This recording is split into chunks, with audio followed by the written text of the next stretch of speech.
Ali ste bili deležni groženj ali žalitev na spletu?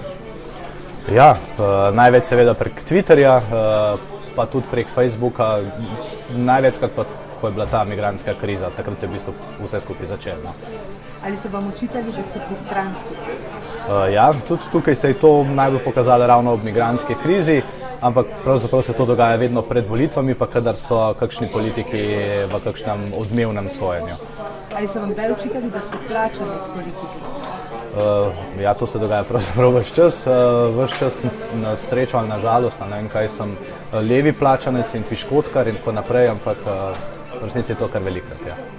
Ali so vam kdaj očitali, da lažete? Ja, tudi to se pogosto dogaja, največkrat na spletnih omrežjih, spet Twitter in Facebook. Ali so vam kdaj skušali preprečiti objavo prispevka, vas prepričevali, da česa ne objavite? Ja, tudi to se je zgodilo. Bila je stranka Zares, bil je njihov državni sekretar, ki poklical primer Ultra, pa smo pač vseeno objavili. Ali so vas kadarkoli s čimerkoli skušali podkupiti, odvrniti od poročanja, naprimer s podkupnino, nagrado, darilo? Ne. Ali so vam grozili s tožbo? Ja, to je pa bilo tudi kar nekajkrat.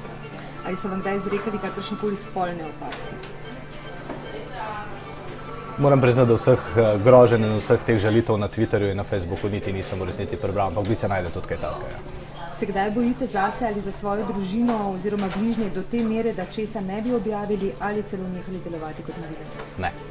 Bi vas kaj ustavilo, bi kaj naredili drugače? Ne.